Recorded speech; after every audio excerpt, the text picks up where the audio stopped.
Hello guys, this is your friend Naruto Audio Fanfics and we are back with a new fanfic.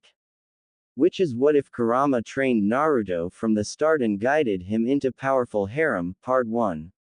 And if you enjoy this fanfic then please press the like button and subscribe to my channel for more fanfic like this. And now let's start the fanfic. In order to understand me, you need to understand what I am. I am Kurama, the strongest and eldest of the Biju, the nine-tailed fox as the humans called me. My father, Hagoromo Otsutsuki, created myself and my 8 siblings as part of a whole. A whole that must never be allowed to form again.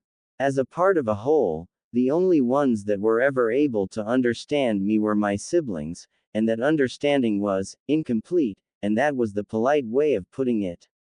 This story started over 1200 years ago and it is not a pleasant tale. My story truly starts on the day our father died. On his deathbed, he asked us to guide humanity toward the path of Ninshu. Ninshu was my father's belief that chakra could bring humans together in a shared understanding that would lead to the betterment of the world. As my siblings and I tried to figure out the best way to do this, we decided that we would each take a domain in the lands we live in. These lands were called the elemental nations and we separated to spread Ninshu and watch over humanity. My family was unorthodox at best and downright miserable to deal with at worst. As I came to find out, this is not a trait unique to Biju families, but is perhaps the definition of family. That being said, I suppose, as the eldest, I should introduce my siblings. I will start with my littlest brother, Shukaku, the one-tailed sand tanuki. He is an ornery bastard on the best of days and psychotic on the worst. It is not entirely his fault for he was treated the worst of any of my brethren. For the duration of this story, he resided in Kase no Kuni, the land of wind. My youngest sister, the two-tailed hellcat Matabi, the Nibi no Nekomata as the humans call her, was my favorite sibling. Her and I often had a shared understanding that led to something akin to love. The day of my greatest rage was the day she was first sealed in a human. She was gifted to the human hidden village of the Hidden Cloud. That is the shinobi village of Kaminari no Kuni, or Lightning Country. My brother, the three-tailed turtle, Isobu, was the most chill of the Biju and he also liked to spend most of his time by himself in the ocean. All he genuinely wanted to do was laze about and idly watch over the humans. For one that wished to remain isolated from humanity, he probably interacted with it the most.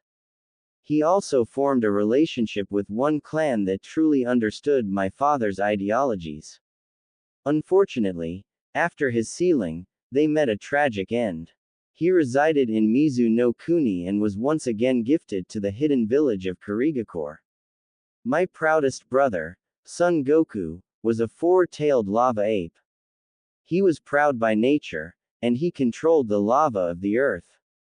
He was responsible for guardianship of the northwestern region that later came to be known as Tasuki no Kuni. As such, when he was captured, he was gifted to the hidden village of the stone, Iwagakure. He remained proud and obstinate to the end and that was something I came to respect greatly about him. My swiftest brother that was a free spirit. He was Kokuo, the five-tailed dolphin horse and he was the happiest when he was on the run. Over fields, over oceans and around the world Kokuo ran. I always admired that about him. Unfortunately, he too was caught and gifted to Iwagakure with Son Goku.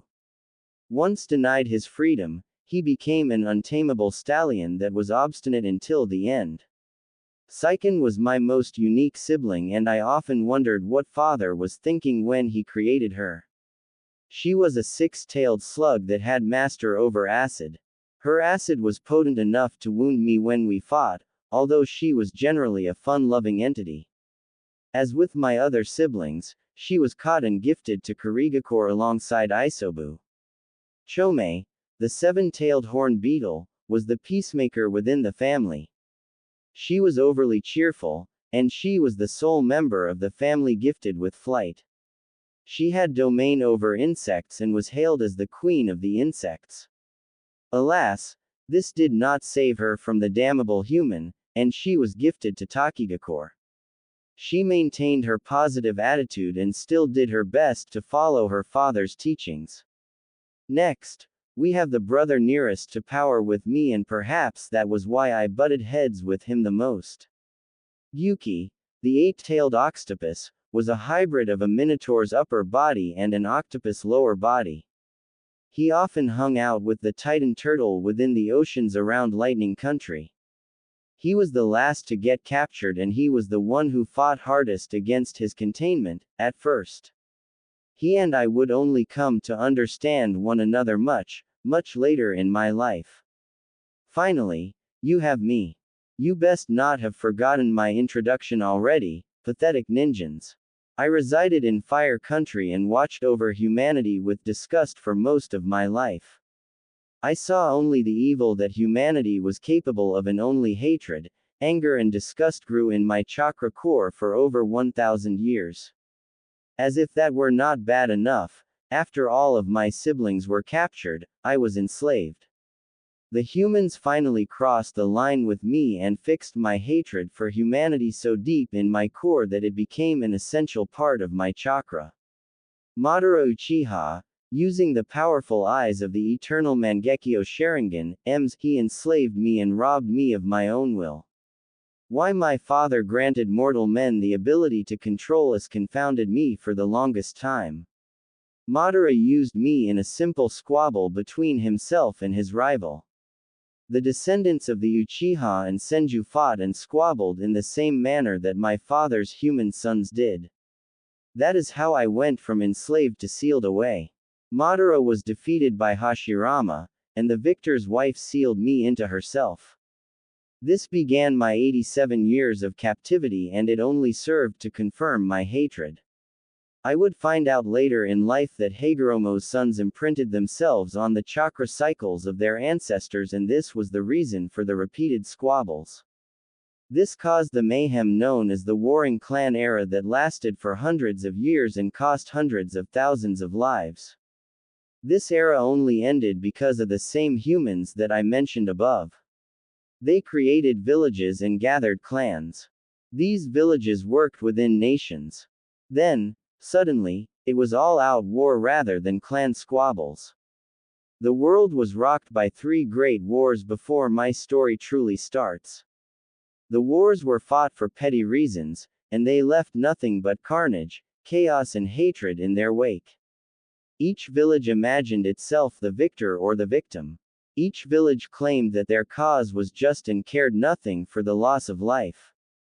The cycle of hatred escalated within the village system for nearly a century before the one my father spoke of arrived. I stood vindicated in my beliefs as humans enslaved us, jailed us and stole our power.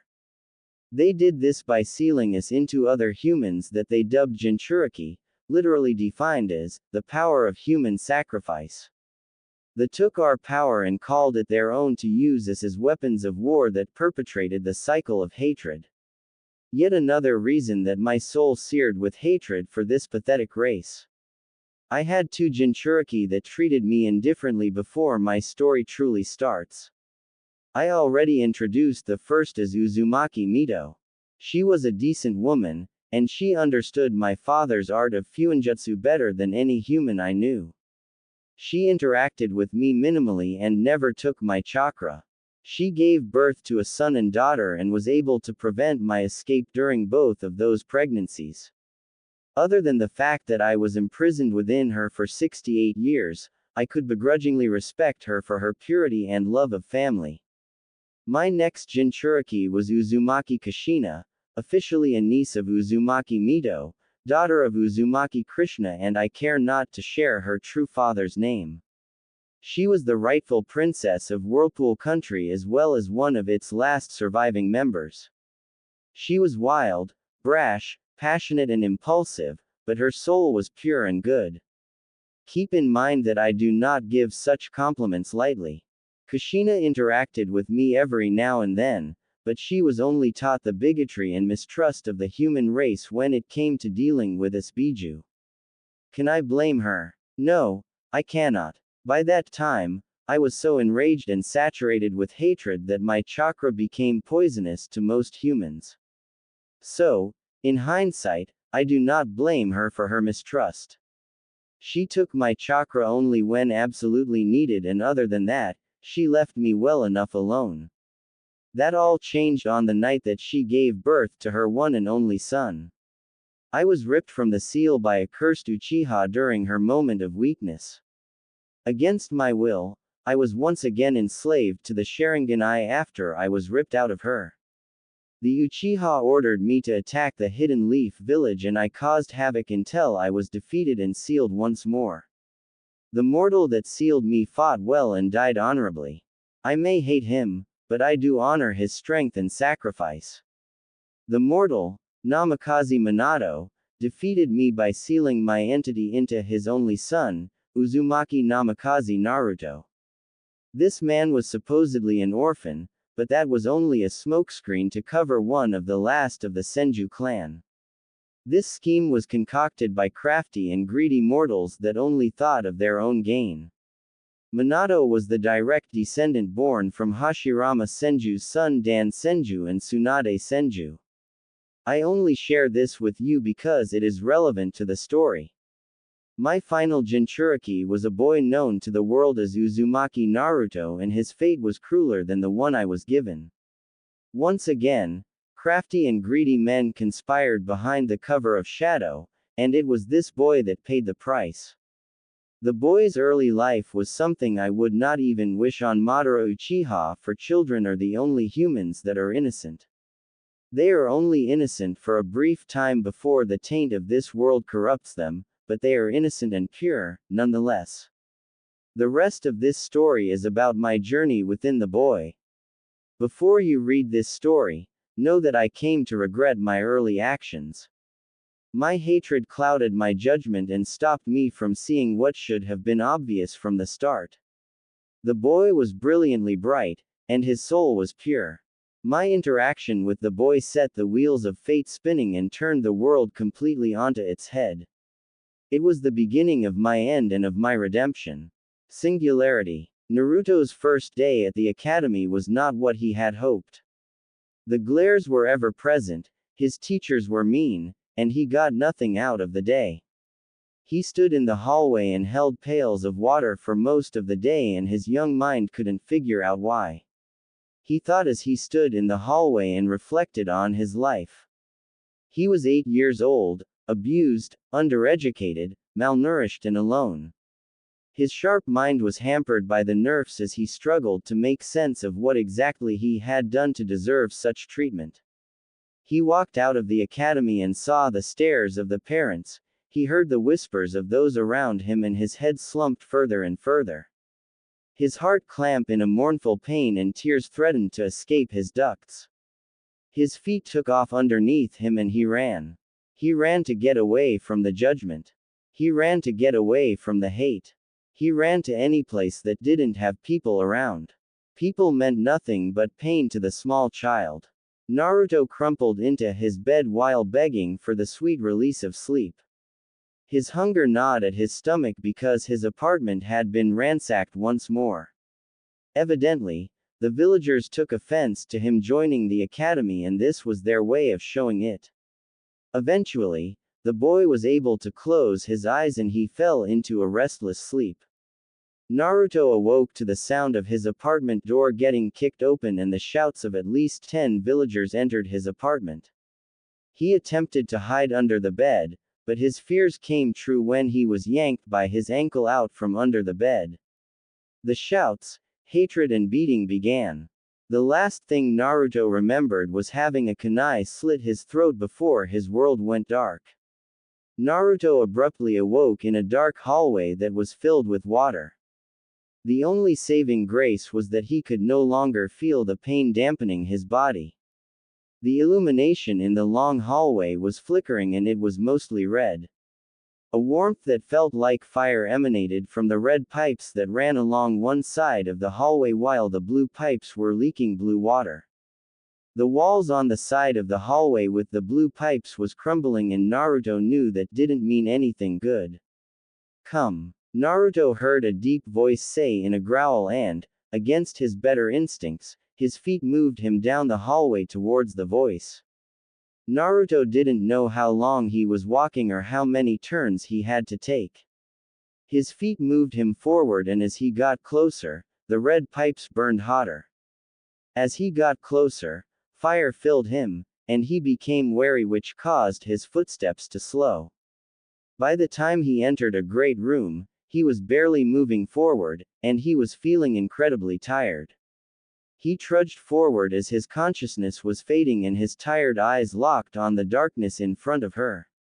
He looked up to see a great golden gate with bars that reached up higher than he could see.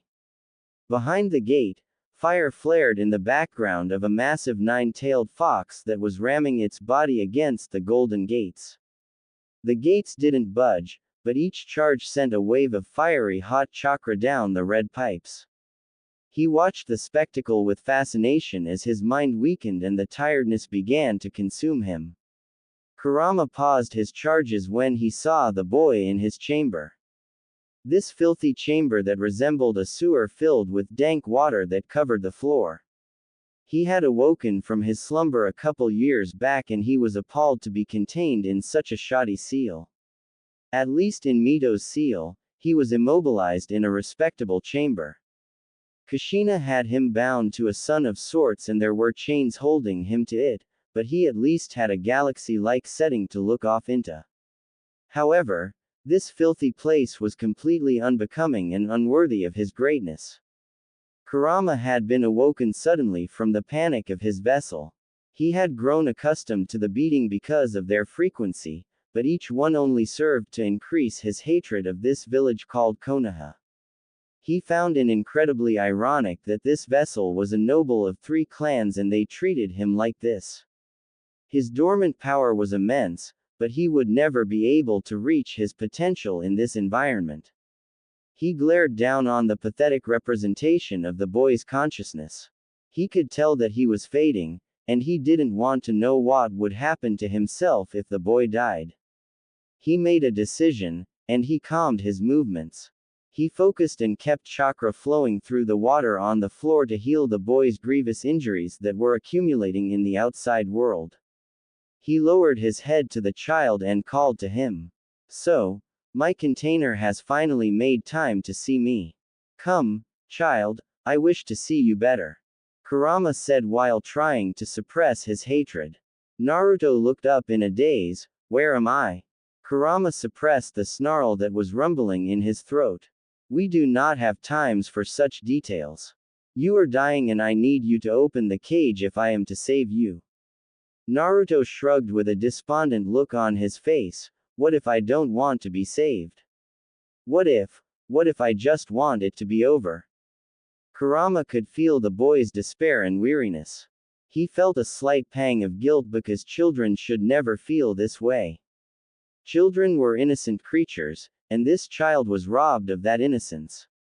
When Kurama first awoke, the bright innocence and strong soul stilled his claws and anger towards the child. He was still recovering from being sealed and he was content to review the memories as they streamed in. However, that all changed as the memories became darker and his treatment became more violent. Kurama was no stranger to violence, but this treatment made him sick. Adults isolating and beating a defenseless child. Fully grown adults beating a defenseless and blameless child. Thousands of adults robbing the light from this child. It would be more merciful to send this child to Kami's realm and leave him in her tender mercies. Kurama softened his features and spoke softly, then come to the cage, child. I will end the pain. His mind raced with worries of what death would feel like. He wondered if he would reform himself. His siblings had died and reformed in the past and they told him of the excruciating process. That wasn't what he wanted. He wanted to end the child's pain and take control. He would make sure to properly avenge his final vessel. Naruto's hazy mind craved the release from its suffering. He had been holding on to his wits' end for his whole life, and it only got worse after getting thrown out of the orphanage at the tender age of 4. He couldn't bring himself to care what would happen, and he walked forward into the cage. He didn't feel anything ominous, and he only craved release from unending suffering. When he entered, he looked up into the intimidating eyes of the Kyuubi, and before he knew what happened, his whole world went dark. Kurama steeled himself to do what needed to be done, and he held back his hatred as the boy approached. This could be considered a mercy killing, and he was putting himself at significant risk to do so. He didn't know what would happen to his consciousness, but he knew that he didn't want the boy's torment to continue. As Naruto willingly entered his domain, he lashed out quickly with a single claw. He didn't wish to prolong the boy's suffering, he wanted it to end quickly and peacefully. The claw pierced the boy's torso, and Kurama's whole world went dark. He didn't even have time to panic or lament the end. Only blackness overtook his consciousness. From a third-person perspective, as soon as Kurama's nail penetrated the boy's torso, the paper on that covered the main seal on the gate shredded into millions of pieces. This exposed a representation of the metallic Shinigami that was glowing with a swirling dark red and light blue chakra. The chakra continued to swirl and gave off a brilliant light. The light grew in intensity and pulsated in increasing frequency before exploding outwards in a powerful display of chakra light. After the light explosion, the mindscape went dark. On the outside world, those that had broken into Naruto's apartment were temporarily aghast at the man that slit the demon's throat. They all knew the orders of the Hokage, and they feared the man's wrath. So far, he had let each person that attacked Naruto off with a slap on the wrist because the child had always recovered without so much as a scar. However, blood poured out of the wound in spurts, and they were sure that not even the Kyuubi could recover from such a ferocious attack. As red chakra started boiling out of the wound, they panicked and backed away from the child in shock. Their shock didn't last long before they stabbed, kicked and did what they could to stop the red chakra from spreading. Soon, Anbu entered the room, and the intruders were surrounded. They would be taken to the prisons again, and this would all be over since it was clear that the demon would survive. That was when an explosion of demonic chakra ripped through them, ripped through the walls of the room, and ripped through the upper floors of the building. The Anbu watching outside would report an immense chakra explosion that was demonic in nature. The Anbu inside would report the same, and they would be able to survive thanks to quick reactions, but they would be sent to the hospital with severe chakra burns. They would remain cooped up in the hospital until their treatments for extreme chakra poisoning were complete, which took months. The civilians were disintegrated by the powerful demonic chakra, and only their clothes and belongings remained. This event, an explosion of demonic chakra, rocked the village and brought the Hokage and his guard to the site. Hiruzen was the Sandaime, third Hokage, and he was the only Hokage ever to resume his post after retiring. His successor had died during the Kyuubi attack and left him with a literal shitstorm. The village was in ruins and 40% of his forces were dead or grievously injured. He did everything he could to rebuild, but he was already old, weary, and far past his prime. He missed far too many details during the rebuilding, and it cost him a great deal of power and influence. That power and influence caused him to lose grips on the reins of the civilian councils, and he found himself unable to regain control. They made demands that were attached to the funding that he desperately needed to rebuild.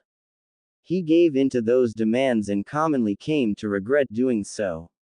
In the 8 years since then, they gained more power as Hiruzen lost the will to resist them.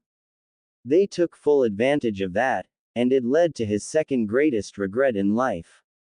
Hiruzen's inability to protect his successor's child turned Jinchuriki was, perhaps, his second greatest regret. From the day he had announced the boy's Jinchuriki status, he had repeatedly failed the child, and he thought about it almost every day. Perhaps his greatest failure as a human being and Hokage was giving into apathy as the situation snowballed further and further out of control. There were many clans that wanted to adopt the child, but Hiruzen couldn't let that happen. They only wanted Naruto to gain the power of a Jinchuriki for their own families and clans. It would upset the delicate balance of power too greatly. If Naruto had to suffer to maintain the balance of power, then that was the burden he was destined to carry. He remembered the letters that were left for him by Mintao. Every Hokage left letters in case of an untimely death, and Minato had updated his just before Kushina was scheduled to give birth. He knew of Naruto's great lineage, but he justified his inaction by telling himself that he couldn't show favoritism to one child. He told himself that he was protecting Naruto from the would-be enemies that were outside the village in the boogeyman forms of Kumo and Iwa. He turned an apathetic eye towards the enemies of the child that he called his villagers because they were better than the boogeyman other villages represented. All of those apathetic thoughts disappeared when he felt a great surge of demonic power and he heard the explosion that echoed around Konoha. He was out of his bedroom and accompanied by his Anbu detail within seconds, and he was at the site of the explosion within minutes. However, he wasn't prepared for what he found when he arrived. The three-story apartment building was no more. There were flames that illuminated wisps of red demonic chakra that hung in the air. The top two floors of the building were gone, and the lower floor was still aflame with shinobi attempting to subdue the flames. He saw Anbu pulling charred remains out of the house, and a gathering of 100 or so civilians were forming a perimeter. He jumped down to take command of the situation. Dog. The Sandame shouted at the dog-masked Anbu before said Anbu was kneeling before him. Report. Dog knelt and bowed to his Hokage. The Anbu detail guarding him was pulled at the last minute. This allowed roughly 10 civilians and shinobi to break into his apartment. It is unknown what happened because they are all dead. Hiruzen growled, "I don't care about that. What happened to Naruto? He needed to know what happened to his Jinchuriki." Dog shuffled nervously. "He was in critical condition, and we took him to the hospital." According to surviving Anbu members that showed up after the initial chakra spike, Naruto caused this explosion with a release of pure demonic chakra. "Nico!" Hiruzen shouted, and the cat-masked Anbu was in front of him within seconds. "Go to the hospital and watch over Naruto. If they do not give him the proper treatment willingly, inform them that they will be spending some quality time with Ibiki." Enough is enough. Cat disappeared and Hiruzen remained on site to contain the blaze and do his part to lead the disaster recovery. It was a long night and thoughts of his failures would haunt him for quite some time to come. Peaceful sleep would prove elusive, and his weary heart desperately needed rest. Kurama awoke within the mindscape, but he immediately knew something was off. He was much too close to the floor and the ceiling looked so tall. Furthermore, the water was on his face and his face felt slick. That shouldn't be. The water always made his fur stick to him and felt clingy and damp. With a groan, Kurama attempted to lift his head out of the water. He was able to do so, but that action that normally caused him to rise a couple stories in the air only lifted his eyes a couple inches from the water. That startled him out of his weary shock and his eyes snapped open completely. He looked down into the clear water on the sewer floor and his eyes widened further as shock set in. Looking back at him was the face of his jailer, but Kurama saw it as if it were his own. A startled hand appeared in the reflection provided by the shallow water and touched his face. Kurama had sent that impulse to raise his arm and touch his face. Kurama felt fingertips, soft, fleshy, tiny human fingertips touching his face. As the fingertips idly brushed past the whisker marks, Kurama let out his instinctual purr of contentment, but it was wrong. This was wrong. Everything was wrong. Kurama attempted to jump to his feet, but he was not expecting to struggle so heavily with a bipedal form. He collapsed back into the water and growled at the reflection glaring back at him. The tiny human face, the tiny red eyes with normal irises, the pathetic human form and the damnable blonde hair. All of that looked back at him, and Kurama swiped a hand into the water and scattered it. Kurama didn't panic. He was a Biju that was essentially immortal, and he had lived for over 1,000 years. He closed his eyes and tried to think about the situation. The last thing he remembered was pitying the poor boy and ending him with one of his claws. Then, he woke up with this form, so, what happened to his form? What happened to his chakra? Those questions spurred Kurama to once again attempt walking. Damn it, the hairless apes make this look so easy. Kurama growled as he leaned against the wall of the sewer and used it to stabilize his shaky legs. He walked towards where he could feel his potent chakra, but it felt off and peaceful, like it wasn't his anymore. Kurama struggled to walk and make his way toward his prison for 30 minutes. By the end of it, he was able to walk shakily on his feet, and he entered into his auditorium to see something strange. As he entered his old chamber, he saw that it was fully illuminated, and he saw a small fox cub with 9 tails sleeping peacefully on a rock that was raised out of the murky water. Kurama could sense the powerful chakra, but he could no longer feel the overwhelming hatred that was linked to it. Oh, shit, Kurama muttered with his mind racing as it processed the possible implications of this. Oh, shit is right, Kurama. A ghastly voice answered his mutterings as it appeared in the chamber. Kurama turned in a wobbly and undignified manner towards the cold and powerful feeling that entered the chamber. His growl was caught in his throat as he took in the form of the Shinigami. It wasn't the visage of the god that mortals knew, but it was even more terrifying to the eldest of the Biju. The gray hair fell in long glistening locks and framed a divinely beautiful face. The glistening and porcelain skin of the Shinigami amplified the beauty of the goddess of death and entranced Kurama with its ethereal beauty. Her enchanting and dignified form made Kurama gulp as he processed the bust and beautiful body of the goddess that was in his jailer's, mindscape. Kurama instinctively bowed to one of the few entities in this world that was able to overpower him and make him feel fear. He stumbled forward as the awkward center of gravity changed, and this ungraceful act made the Shinigami chuckle. He suppressed his growl and offered his greetings to the deity. Forgive me, Shinigami-sama.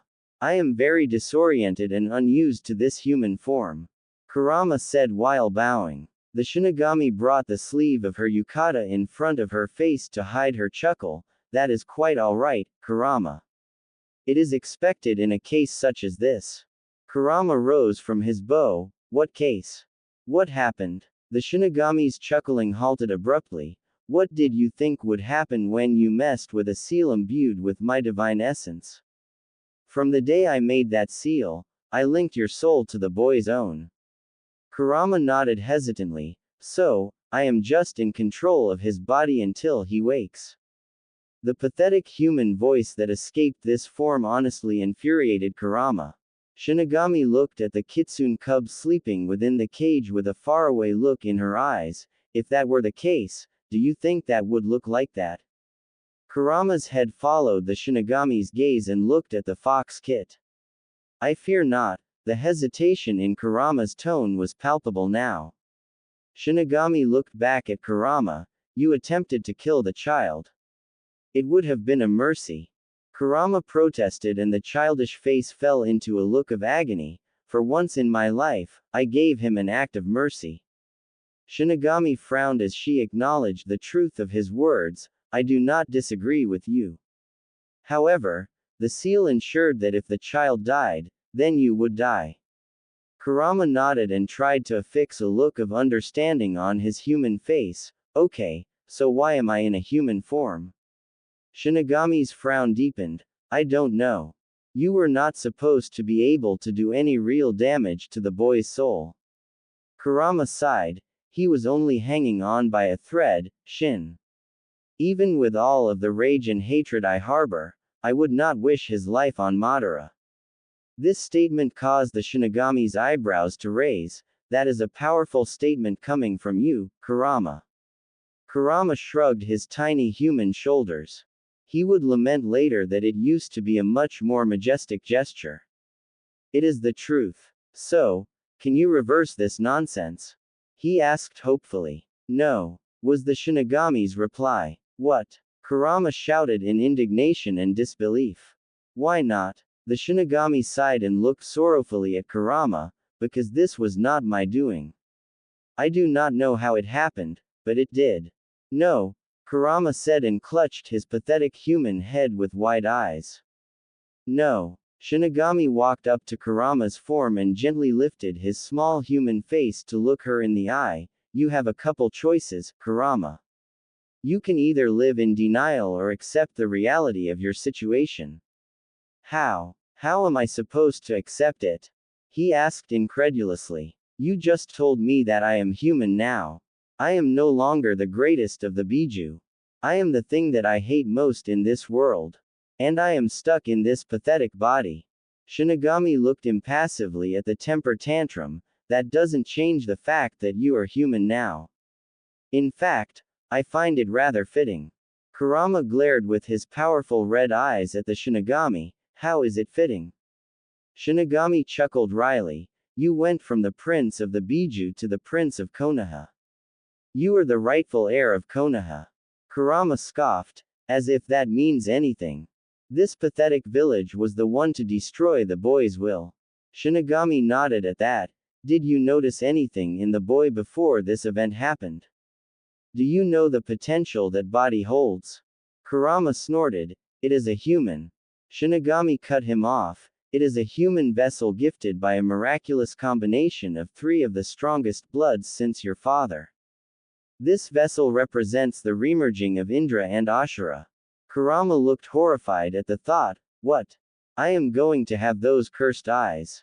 Shinigami sighed and buried her head in her hands. You short-sighted idiot. You may have the Sharingan, but what do those eyes lead to when Indra and Ashura are reunited? Kurama tantrum halted and his jaw fell open. It took him a full minute to consider the ramifications of what was just said. Father, was the one word that Kurama was able to get out. The Shinigami nodded and her silvery hair swayed with the motion. This child had the markings of fate and destiny all over him. And now, so do you. Kurama cocked his tiny, childish head to the side. What? How? The Shinigami chuckled. Can you not see it? The fates love their ironies so much. You hated humanity and now you are human. You hated being controlled and now you will have the power to control. You hated being caged and now you cage someone. You want to destroy Konoha, but only Konoha can give you what you truly want. Kurama was nodding along in a begrudging understanding until that last part. What do you mean Konoha can give me what I want? The Shinigami laughed. I have said too much. Think on it though, Kurama, and ask yourself what you truly want. Do not waste this opportunity, Kurama. I believe it is time for me to go, but I will be watching you. Should you attempt to undo this, she gestured in between Kurama and the 9-tailed fox kit, then I am sure you will not like the outcome. With that, the Shinigami disappeared, and Kurama was left standing within his mindscape with a lot to think about. He didn't know how long he stood there with him mind racing, but it was definitely a long time. Finally, he raised his eyes and looked at the peacefully sleeping Kit. From the time he matured, he had watched over humanity with disgust. They had very few redeeming qualities, but he had always appreciated the innocence of children. It was a fleeting innocence, but it was genuine and pure. It was a point that was further emphasized by seeing the contentedly sleeping fox Kit. Kurama had wished on many occasions and countless times that he would be able to have a kid of his own. He had attempted it with Matabi in the past, but it never produced results. The inability to reproduce had been one of the things he was mad at his father for. The thoughts of the centuries without someone to care for and the loneliness it brought on filled Kurama's heart, and his tiny hand clasped the aching left chest. This was too much. With that final thought, Kurama's world went dark. A second awakening. The Sandaime Hokage had ordered a full review of the attack on Naruto, and it had been a week already. He could only entrust such a thing to his most loyal Anbu, dog, and it was proving to be more trouble than he was willing to handle. The two Anbu assigned to guard Naruto were called away on official summons from the civilian council. The civilians couldn't give them orders, but they were allowed to summon them. How Hiruzen let that happen, he didn't know. However, he would use this incident to strip that power from them. The investigation showed that counselors Haruno and Ataru had called the Anbu for a report. The counselors claimed that they wanted a status update on the demon's first day in the academy. Hiruzen had also tasked Dog with discovering what happened on the first day, and he wasn't surprised. Of course, Naruto was bullied by students and teachers alike. Of course, they would refuse to train him. The many thoughts circled in his brain, and he found his head buried in his hands with his thumbs rubbing out his temples. As for the attack itself, he can assume by missing persons reports the identities of those responsible. He had already denied the civilians' attempts to have the boy executed for murder because it was so obviously a case of self-defense. Naruto's body was in terrible condition by the time he received treatment, and it was a miracle the child was alive.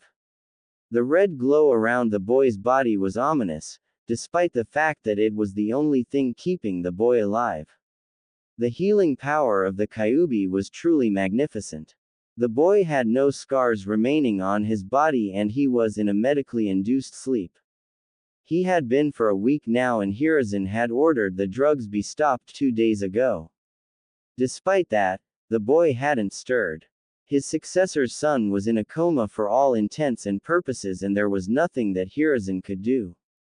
Of course, he had tried the usual, but Inoichi told him that it didn't work. Each time Naruto was beaten this badly, he had ordered Inoichi to remove the memories. Inoichi had never failed to do so before, despite his protests in doing so, so this was concerning to Hiruzen. He had a feeling that he wouldn't like what he found when the boy awoke. After Inoichi failed, he tried his hand at sealing off the memories, only for the seals to decompose almost immediately in fizzles of demonic chakra. Something had changed in the boy, and he knew that he needed to find out what it was. Hokage-sama. Kat appeared on a knee and awaited the order to report. At the nod from Hiruzen, she continued. Uzumaki Naruto has awoken. Kurama had recovered from his fainting spell in his own subconscious. It was an extremely odd occurrence, and he was embarrassed by the event.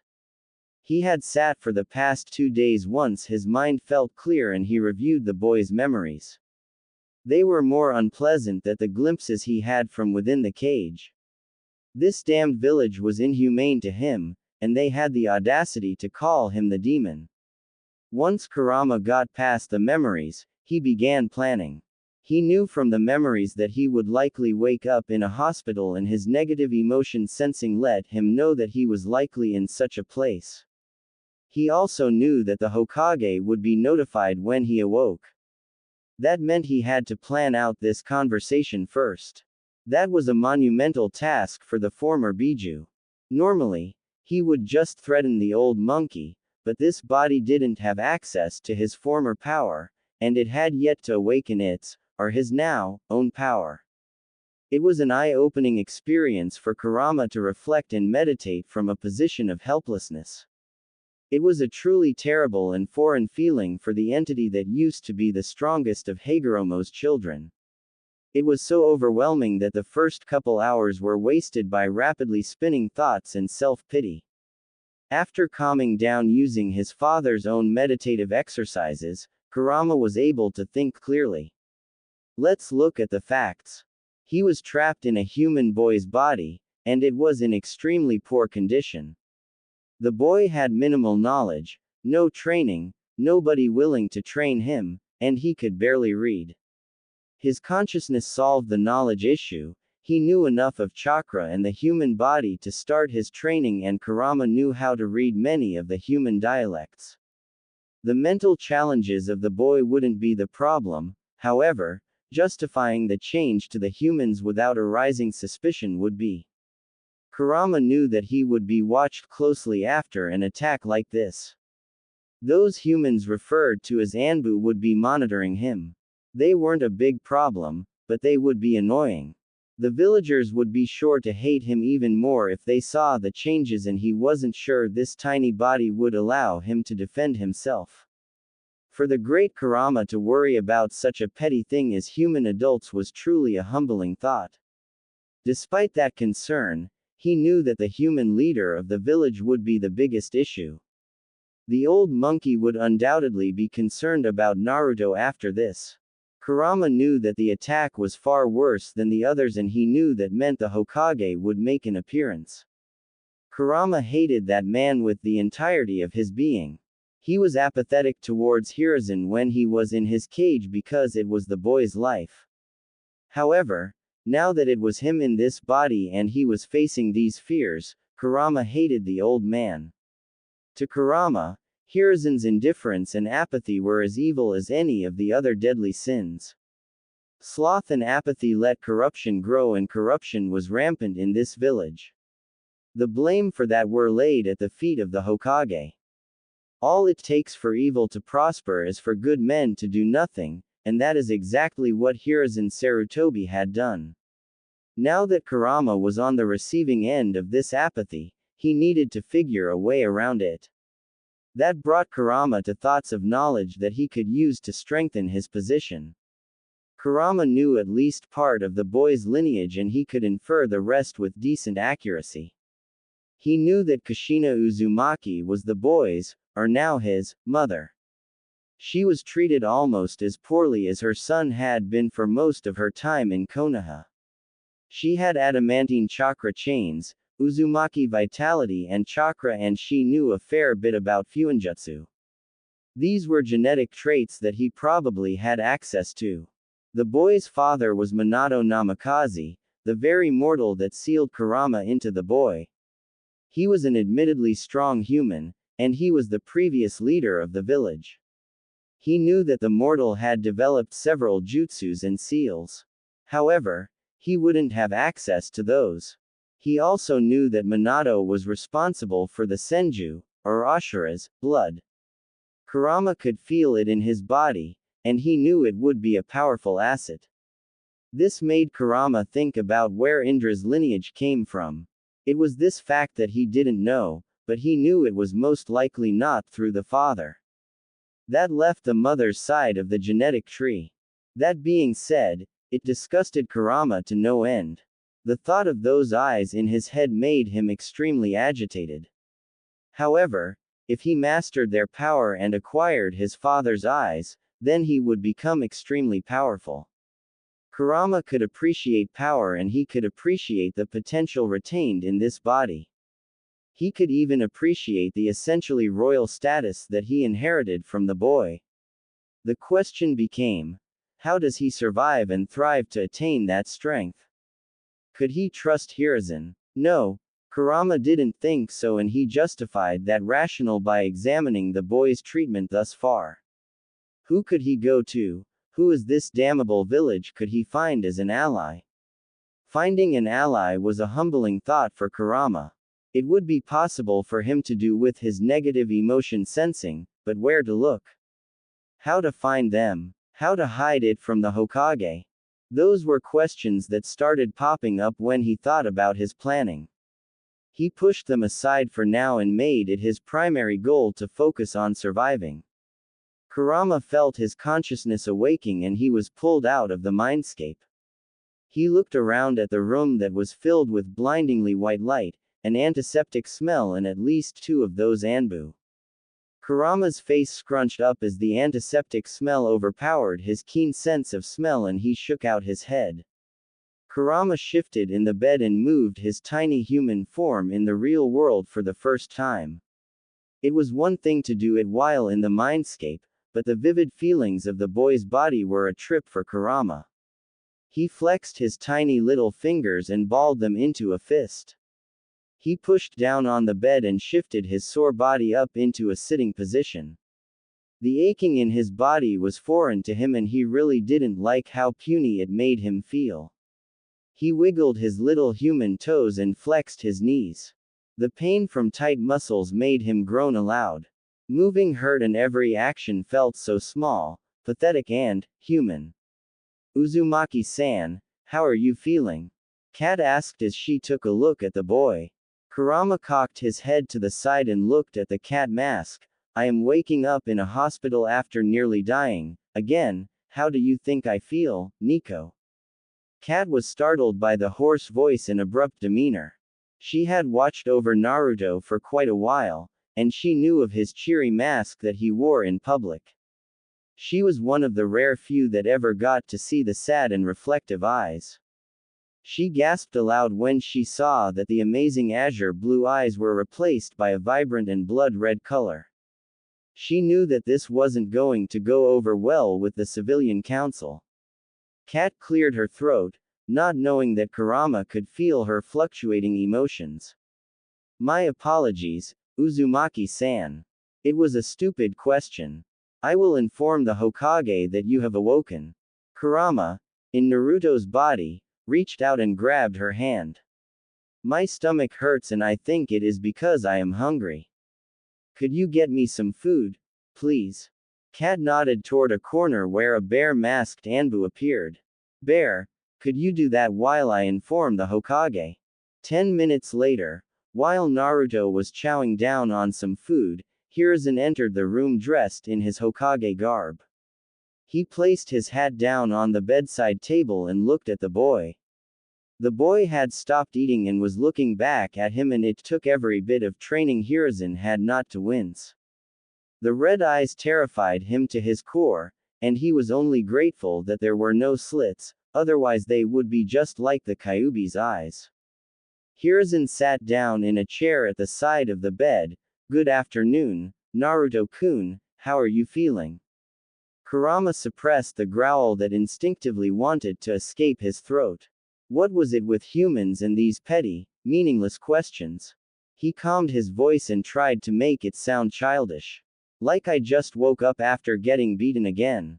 How long was I out for this time? Yes, he could feel the guilt and he could play off that. Hiruzen sighed and failed to suppress the frown on his face. 7 days. Naruto, do you remember anything from that night? Kurama rubbed at where he knew the kunai had slit his throat. Yes. He said defiantly before adding. And I don't appreciate you sending people to poke around in my mind. It never worked and it always feels weird. It was strange for Kurama to navigate this conversation from a child's position of fragility and weakness. Hiruzen was startled by this information. What do you mean it never worked?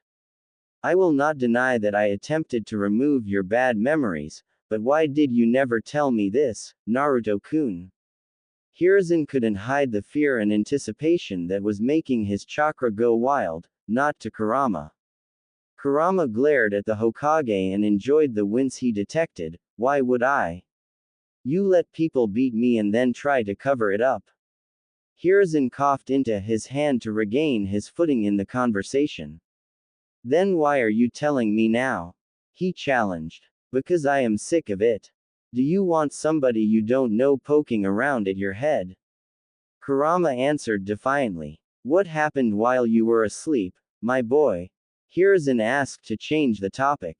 Kurama shrugged. Stuff. How am I supposed to know? I was asleep. He played the child card here because he could feel that the Hokage was going to get to the information he didn't want to share. Hiruzen sighed and looked back at Naruto with weary eyes. Naruto, you know your eyes are red now, right? Kurama didn't actually know that his eyes were red in the real world. That could complicate some things for him. He tried to act surprised, but he was still new to the facial expressions of humans, and it came out all wrong. No, I did not. Why are my eyes red? Hiruzen saw that something wasn't right, and he knew that he had to look into this. That being said, he didn't want the boy to know about the Kyuubi and he was dancing around a sensitive issue. He decided to play the old grandfather card. I don't know, my boy, I was hoping you could tell me. Kurama shrugged because could feel the game at play, and he didn't know what he should do about it. When in doubt, guilt trip it out. What aren't you telling me, old man? Why do all the villagers hate me? What did I ever do to them? Hiruzen sighed. They were just going around in circles here. He couldn't tell Naruto about the Kyuubi, and he didn't know what was going on that most definitely had to deal with the fox. I don't know, Naruto. You have done nothing to them, my boy. Kurama couldn't catch the flare of anger that expressed itself in his eyes nor the flare of Naruto's chakra that accompanied it. If you are going to lie to me, then you can leave, Hokage-sama. Kurama spat out in disgust. He added the Hokage bit to play on the old monkey's guilt. Hiruzen frowned at the abrupt, at least to him, change in behavior. That is not nice, Naruto-kun. You know that you can call me Gigi. I see you as my grandson, after all. Oh, hell no. Kurama's anger flared further, and he growled this time. If you let your grandchildren get beaten and treated worse than the stray dogs and cats in the village, then I don't want any part of that. You are and will be Hokage-sama so long as you continue lie to me. The Hokage was taken aback by the violent reaction, and he could feel killing intent. A child should never be able to express killing intent. He recomposed himself for a couple seconds before responding to that. That is not a nice thing to say, Naruto. You should apologize. Plus, I am not lying to you. Kurama barked out an ominous laugh. He was done playing around and his anger was getting the better of him. Planning, he wanted to destroy this pathetic human. Haha. Save that load of garbage for someone who believes it. I will tell you what, if I can go a single month without getting beaten, then I will apologize. Other than that, if you are going to lie to me, then you may as well leave. Kurama crossed his childish arms in front of his chest and glared at the Hokage. Well, shit. There is my temper getting the best of me. Kurama thought as the awkward silence and stare down progressed. I am Kurama, eldest son of Hagoromo, and I will not tolerate this mortal treating me in such a manner. I refuse to act like a child to please him. Oh well, it is his move now. Hiruzen stared into the red eyes of the child. It looked like he was Kurana's son or something now. It was such a startling difference from the azure blue eyes that he didn't know how to handle it. It was likely that the boy didn't know anything, but could he risk that? The conversation today was completely blown, and he wasn't likely to get anything else out of pushing the boy today. He resignedly sighed and picked his hat off the bedside table. Very well, Naruto-kun. Just know that you can always talk to me. Kurama held his tongue and kept staring icily at the Hokage. This man was truly a pitiful specimen. Kurama could feel the apathy, self-loathing, doubt, remorse, weariness and anger that resided in his soul. He could feel everything that made Hiruzen Sarutobi so ineffective at completing his job. Quite frankly, it disgusted Kurama and he wanted no part in it. Hiruzen sighed wearily and left the room. He made a hand sign to cat and dog and the two of them joined the Hokage in the hallway. Once again, Hiruzen underestimated Kurama, whose hearing was extremely sensitive. Seems like the flooding of Biju chakra into the young body had some beneficial side effects. What have you two seen? Hiruzen asked cautiously. Dog answered first, nothing special. He just woke up, but that is the first time I saw him like that. Kurama could tell Cat was not happy with the two by her answer. I prefer that defiance to the dead look in his eye I saw on the first day of the academy. What he has gone through in his short life is pure evil. Jin, fine. Cat paused in a huff before continuing. No matter what he contains, he doesn't deserve this treatment. Hiruzen's sigh was pronounced. There is nothing we can do about the past. That's bullshit and you know it, Hokage-sama. Cat interrupted her leader for possibly the first time in her career. Kurama made a note to remove her from the kill and devour list. He may even put her on the keep alive list. Hiruzen's tone hardened, and he spoke harshly. That is enough, Cat. You don't know the whole story. Dog backed Cat up. Hokage-sama, there is no story where it is okay to do this to a child. The fact that the Kyuubi's chakra leaked out in such quantities makes this extremely dangerous. If the civilians and other shinobi persist, then the Kyuubi may actually break free. Kurama chuckled at that. If you only knew, doggy. He whispered in his childish voice while looking at his tiny and fragile human hands. Hiruzen sighed. It is clear that the amount of the Kyuubi's chakra he used had unforeseen effects. Just keep a closer eye on him. Those eyes will likely draw more negative attention from the civilians. Kurama hated every aspect of being a human so far. They grew tired so quickly and needed to sleep every day. He enjoyed naps, especially when he was in captivity, but the decreased efficiency of the human body when low on sleep was frustrating for the once majestic Biju. Then there was the hunger, and this was something that Kurama really despised. Especially because it was so hard for him to acquire any decent food. The damn shopkeepers treated him like well, they treated Naruto as if they thought he were him. The need to urinate and poop was by far the worst for Kurama. The chakra entity had never needed to perform such debasing acts before, and it was extremely awkward for him. The act of peeing wasn't so bad, but he hated that humans expected him to urinate in some pot when there were perfectly good trees all around. While he rapidly grew accustomed to urinating, the feeling of pooping for the first time was terrifying. It was disgusting, smelly, and he even had to wipe himself. Fate was cruel to put him into such a primitive life form. He was released from the hospital a day after he woke up, and it was then that he realized how terrible Naruto's life truly was. The Hokage prepared another apartment for him, and it was somehow already vandalized. In addition, Kurama had no clothes, no food, and no money.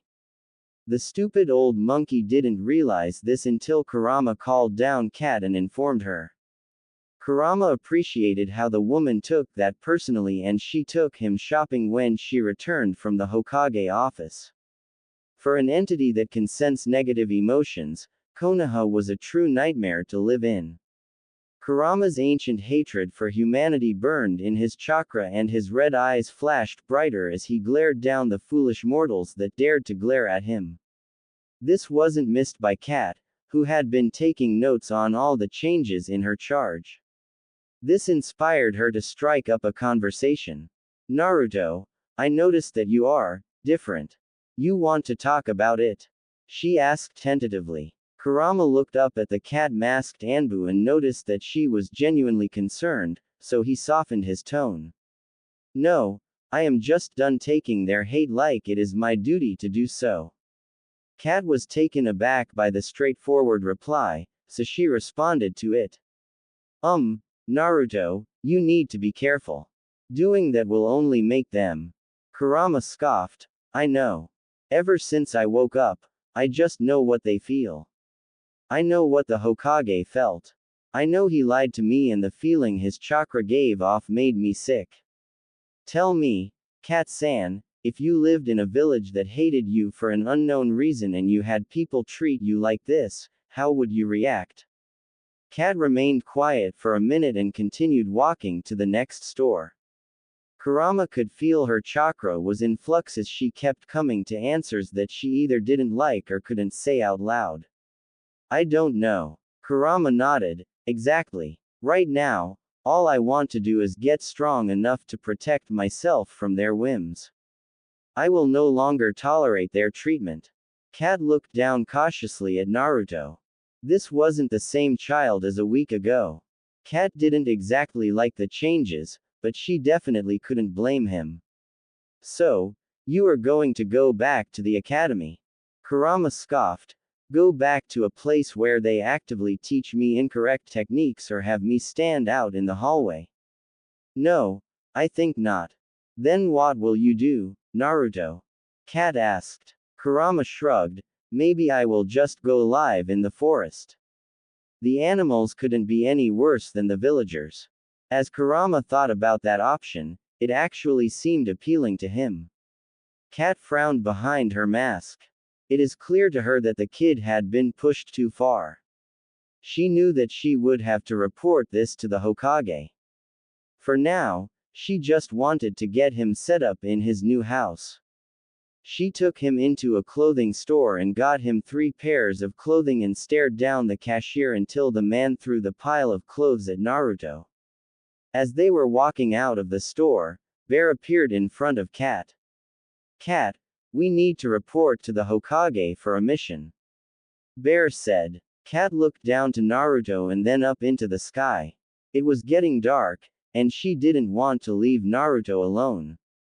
Let me get him home, then I will come. Bear moved in front of her. Kat, it is urgent, and you have been pulled from this detail. Kurama could feel negative emotions pouring off Bear and he instinctively shifted into a more defensive stance. Kat put her hand on Naruto's shoulder. Fine, I will report to the tower with him. We can find someone to walk him home from there. Kat disappeared in a shunshin to report into the Hokage's office. Hiruzen saw Kat appear in her office with a couple grocery bags and he saw Naruto carrying a couple bags of clothes. What are you doing here, Kat? Kat knelt. Bear said that you had an urgent mission.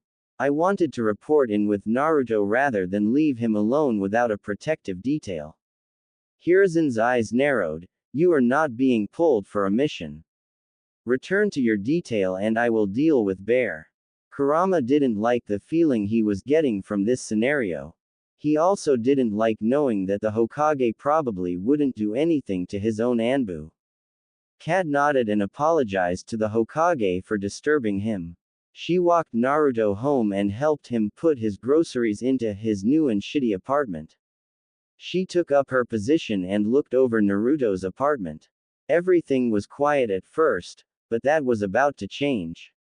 Around 1 a.m., Kat was put under a pretty strong genjutsu and the only things she recognized before she was incapacitated were the red eyes of the Sharingan. She wouldn't wake up until much later and it would be much too late for her to do anything. Kurama awoke in the middle of the night and instantly felt the gathering of negative emotions. He extended his senses and felt that Kat was already incapacitated, and Kurama felt something he had never felt before. His heartbeat quickened, his mind raced in a disorganized fashion and his ears twitched as new sounds greeted his ears. He threw the covers off and went into full instinctual mode. He immediately looked to the window with widened and darted towards it to unlatch the window. Fear, all-encompassing fear gripped the Biju in human form. By the time the door was kicked open, Kurama was already out the window. Kurama used his tiny little human legs to run as his lungs began to burn. This feeling, this foreign and unwelcome fear, made him want to turn and fight. His pride fought against his instincts, but he knew that he was no match for the shinobi targeting him. He knew by the feeling of their chakra signatures that there were at least 2 shinobi in the group, and he knew that this tiny body could do nothing against them. As the burning in his lungs and legs grew, he still felt the shinobi tracking him. He couldn't lose them, and his flight instincts were pinging alarm bells at him. That was when things went from bad to worse as he was tackled to the ground by one of the ninjas. Kurama spun on the ground, wriggled out of his grip and kicked him on the chin. Before he could fully escape, he was grabbed by the leg and kicked in the side by a second shinobi. Then the rest of the mob caught up while guided by a third shinobi.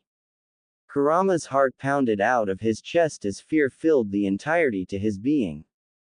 Despite his pride, this tiny human form could do nothing. He had been attempting to pull on his chakra, but the fox kid was still asleep. He took the first punch to the face and tasted the iron in his mouth as the blow busted his lip. The next kick in the abdomen made him cough out a mixture spittle and blood. The next punch caused something to happen, and it truly enraged the former kitsune. As the punch approached his right cheek, the blow slowed down and the nighttime lost most of its color as black, red and gray became the most prominent colors in his vision. Kurama was able to raise a tiny hand and block the blow, at least partially. When the punch cleared and he glared back up at the 3 shinobi and 10 civilians, he heard the audible gasp. He saw the 3 Sharingan wielders back up a bit before their confusion turned to rage. "How do you have the Sharingan, demon?" the lead shinobi shouted as he reached for a kunai in his pouch. Kurama didn't answer. He was busy listening to stirring inside the seal and he sent a plea internally, "Naruto. I know you don't know what is going on, but I need you to try to push chakra through the cage." "Wah. What's going on? Where am I?" Naruto's confused thoughts came through the mental link.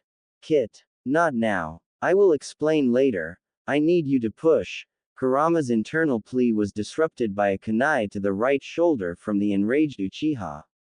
Naruto's eyes widened as images of the beating filtered into his mind. He huddled in fear, but he realized that he wasn't the one feeling the pain.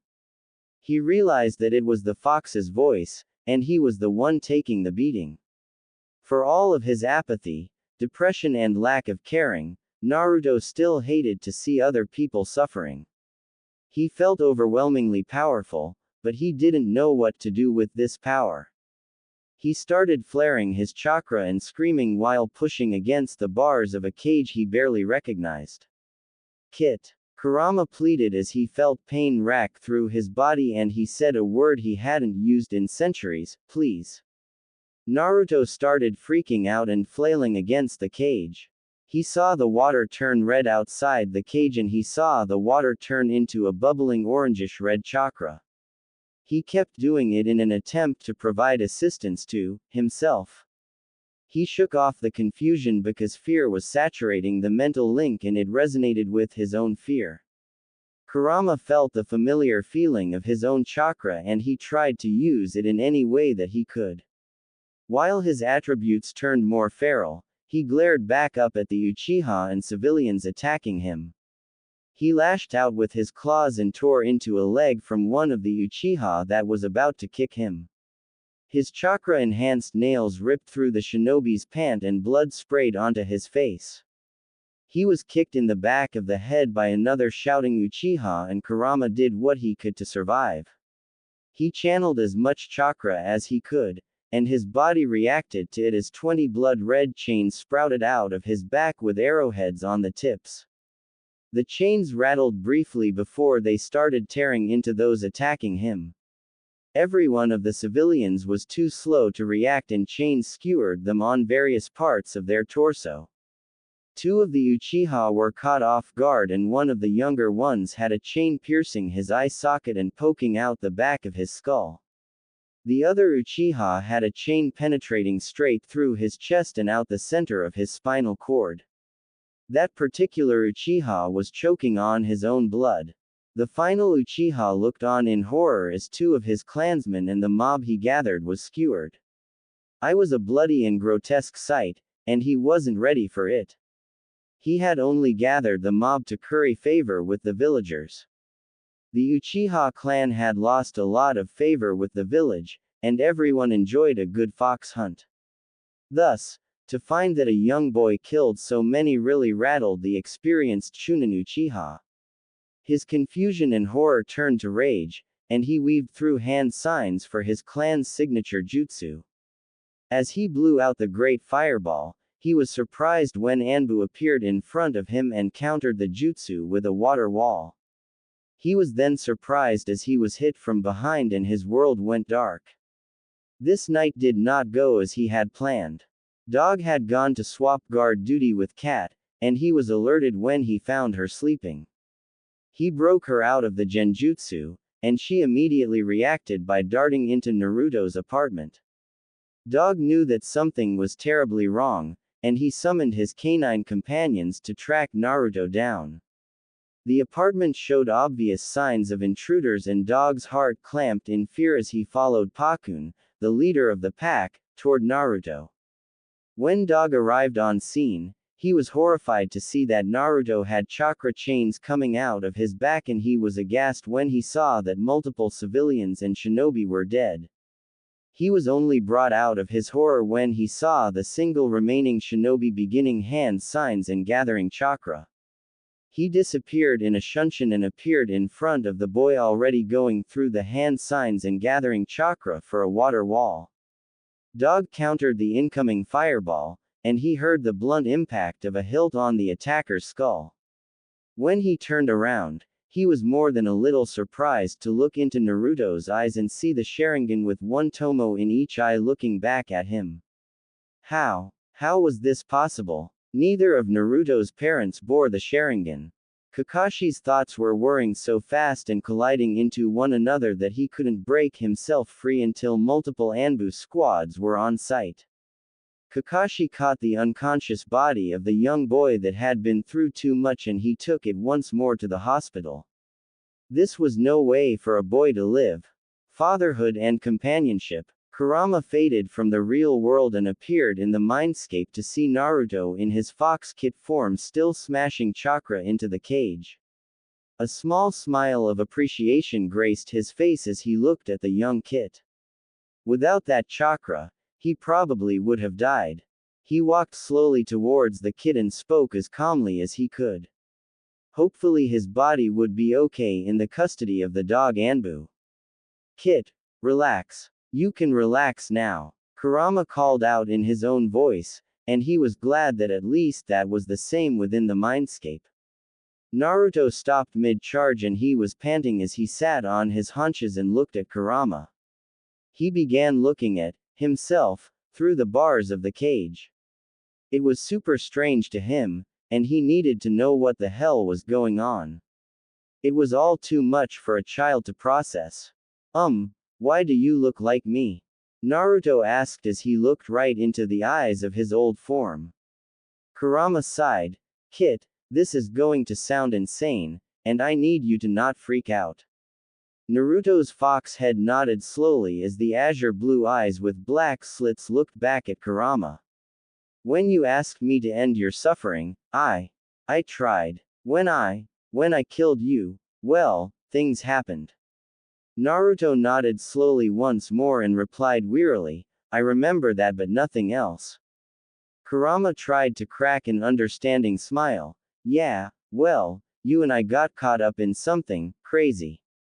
Crazy how? Like, Shinigami showed up and swapped our bodies and souls kind of crazy. Kurama said in deadpan. Naruto's fox head cocked to the side, are you joking? Kurama walked forward and tried to focus on the memories. He spoke calmly to Naruto, do not freak out and do not try to kill me. I am going to share the memories with you and then we can talk. Naruto nodded cautiously. Okay. After sharing the brief day's worth of memories, Naruto's fox form curled into a ball, and he hid his head under his tails. Things just went from bad to worse and his life really sucked. He didn't know which deity he pissed off, but he was really starting to get sick of it. He started whimpering and he was surprised when he felt a small body leaning into him. Kurama leaned his head back on the soft torso of the fox kid. You know, Naruto, I experienced something today that I had never felt in my life before. Naruto lifted one fox tail off of his head and looked with one blue eye at Kurama. What was that? Fear. Kurama said simply. Oh. Naruto replied, I know that one well. Kurama sighed, I know. Kurama paused and began petting Naruto's tails. I was able to review your memories when the swap happened. Look, Kit, things suck, and they are only going to get harder. I mean, I still can't believe this is real.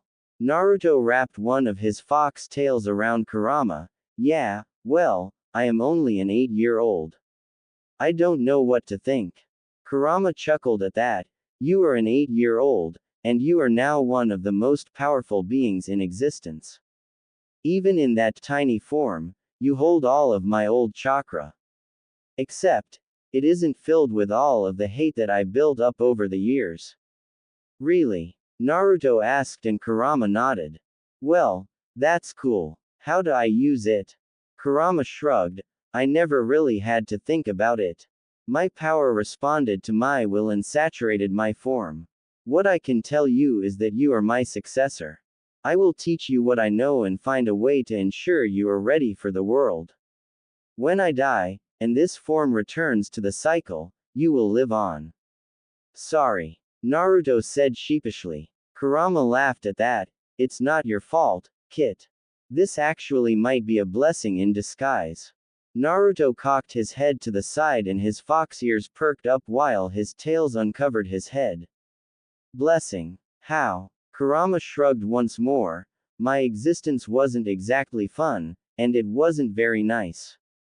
Then, I had been locked up for the last 80 years or so. We will have plenty of times to review those shitty memories later in life. Oh, okay. So, what's your name? And am I the Kyuubi now? Naruto asked. Name's Kurama, Kit. And yes, those 9 tails make you the new Kyuubi. Naruto yipped wryly in distress. He, I guess the villagers are right now. He, I am the demon now. Kurama slapped one of Naruto's soft and tender ears. That is enough of that. Those villagers are ignorant monkeys driven by fear and baser instincts. Naruto was overwhelmed and didn't know how to feel. Oh, okay. He started weakly and a small smile worked its way onto his foxy snout. Well, I guess it is nice to meet you, Kurama. So, you know who my parents were, right? Kurama nodded with a sad smile on his face. Do you want to see them? Naruto yipped in sadness and tears started soaking the fur under his eyes. Please. Kurama turned around and gave Naruto an understanding smile.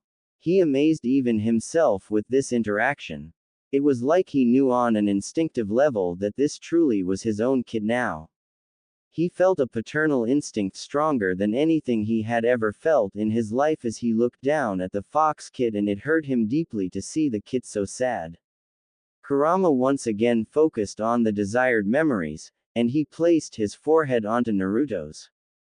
Naruto saw images and spats of memories from his mother's perspective. Naruto saw how excited she was to be pregnant, and he saw all the preparations the blonde man made. He saw his mother rubbing her belly in the mirror and he couldn't help the thought that she was absolutely beautiful. He saw the night he was born, and he saw the Uchiha that interrupted the beautiful event. It enraged him and saddened him to the point where powerful red chakra was flaring wildly out of his form. Kurama felt the chakra spike and started petting the kid behind the ears to calm him down. Calm down, Kit. When you put off chakra like that, it pushes it out into our body, and it allows others to feel it. Shish, calm down. It will be alright. Naruto's ears folded back onto his head and tears fell freely from his fox eyes. So, it was all that man's fault. It was all the Sharingan. Kurama sighed. Yeah, and now I have the damned Sharingan, and chakra chains to boot. Naruto cringed in instinctive fear. Are you going to control me like that? Kurama scoffed and swatted him on the ear. No. Never. He started strongly before his tone softened. I am many things, but I am not a hypocrite.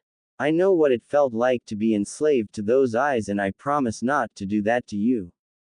Why? Naruto asked shyly. It is your power to begin with.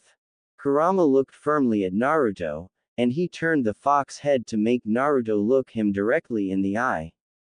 Look, Kit, When you have lived as long as I have, you learn to adapt quickly.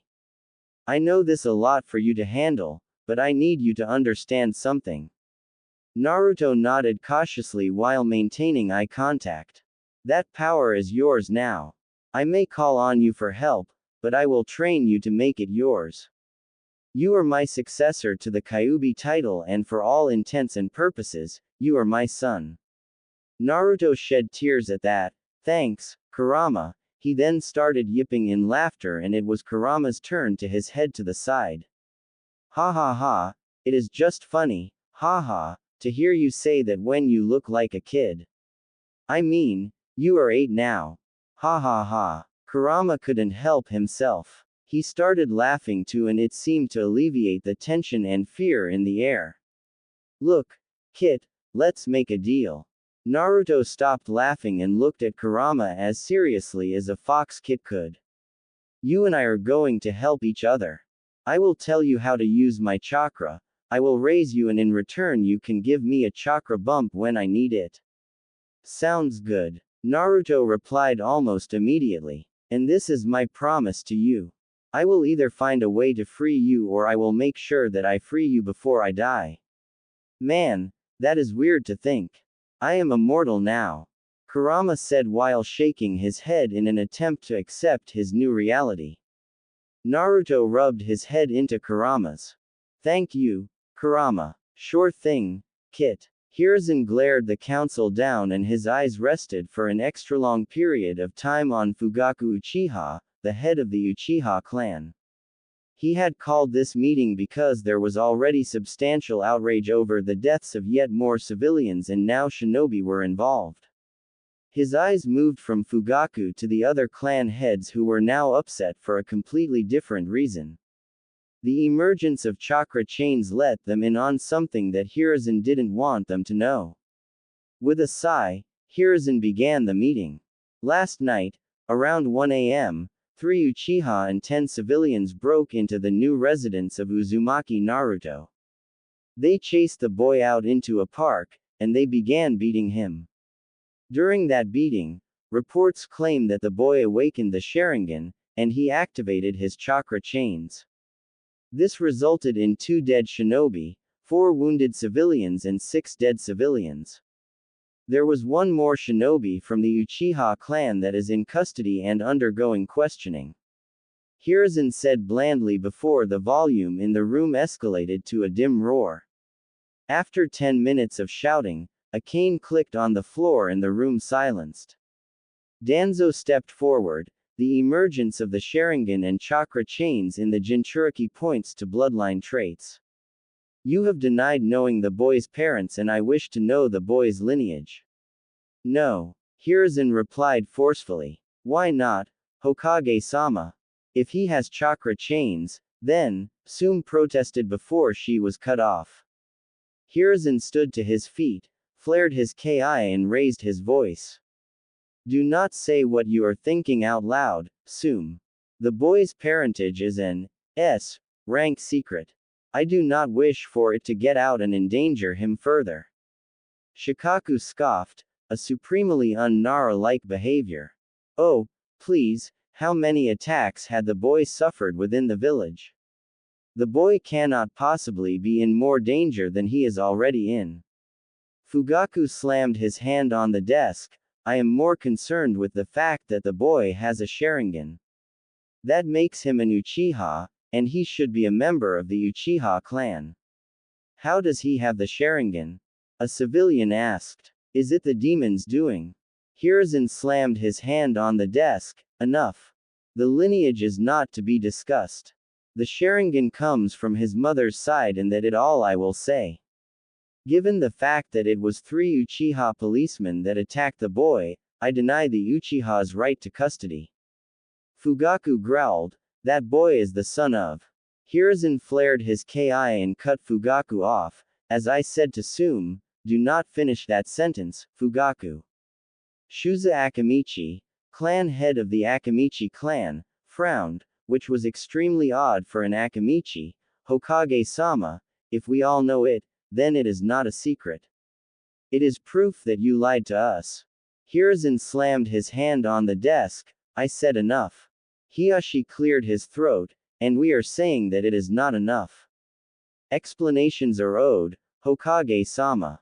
Kaharu shuffled forward. We would like to know as well, Hiruzen. Hiruzen flared up at that. That is Hokage-sama to you. I have every right to keep this secret. I have no reason to trust this council with such information. The boy has been repeatedly hospitalized for most of his life and each of you have clan members that have participated.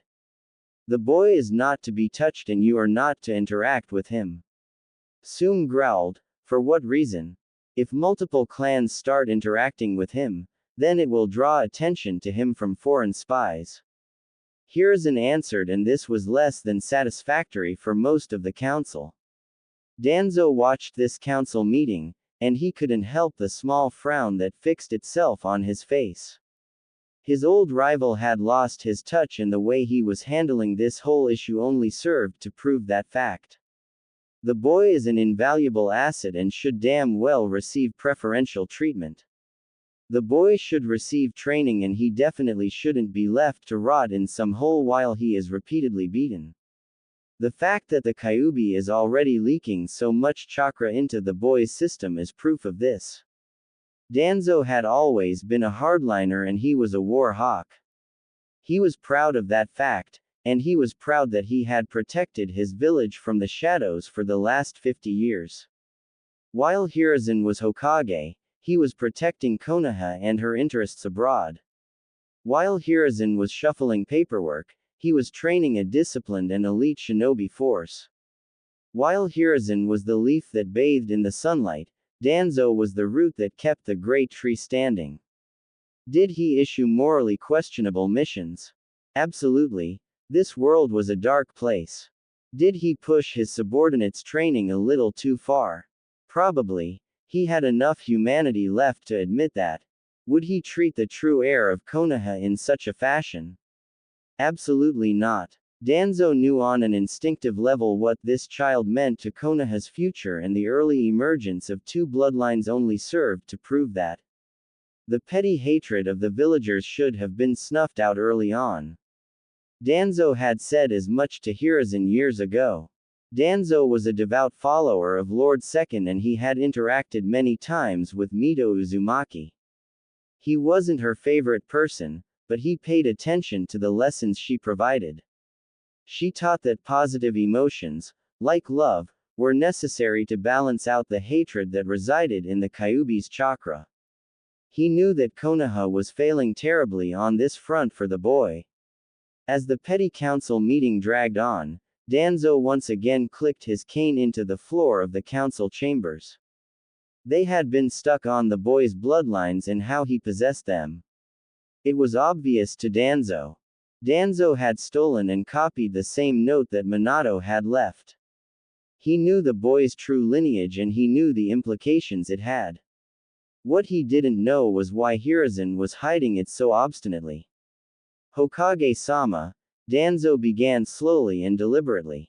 I am willing to move past the boy's lineage, but the reports from Kat that the boy would rather live in the woods than go to the academy are untenable. This statement earned interest from the council and quieted the hushed conversations. Hiruzen coughed into his hand. Yes, that is not a positive. Why doesn't the boy want to go back to the academy? Sum asked protectively. Now that she knew he was her best friend's son, she was going to get actively involved.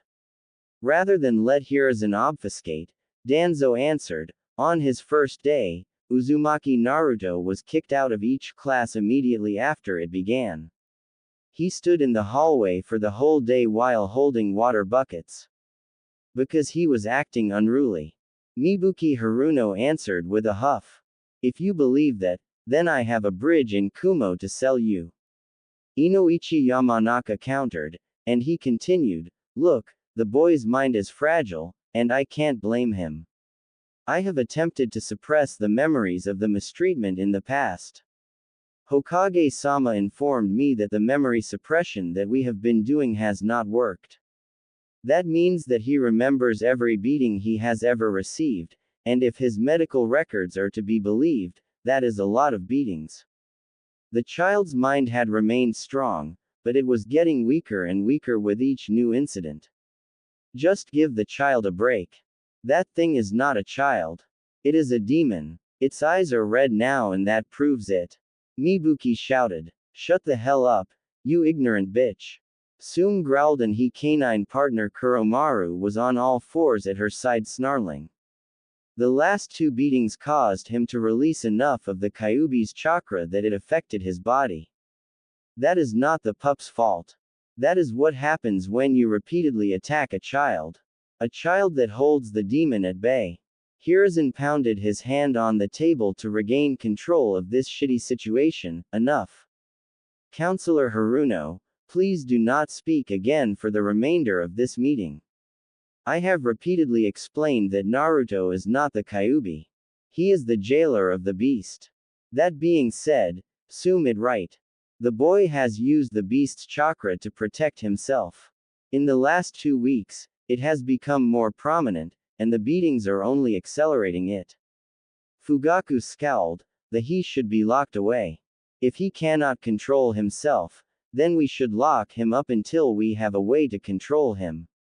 No. Hiruzen said harshly. Absolutely not, said Kaharu in disgust. I will rip your throat out if you suggest that again.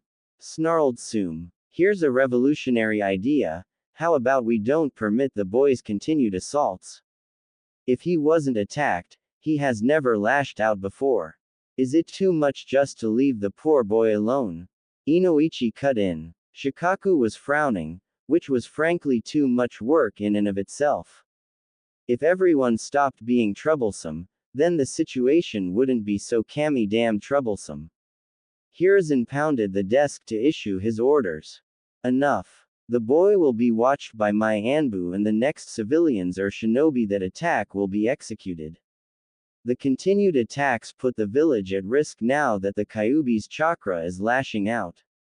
That is my command. The council meeting ended with very discontented clan heads and contemplative elders. The elders had lost faith in Hiruzen's leadership, and it was only getting worse as the years dragged on. They would come up with a plan to move behind the scenes.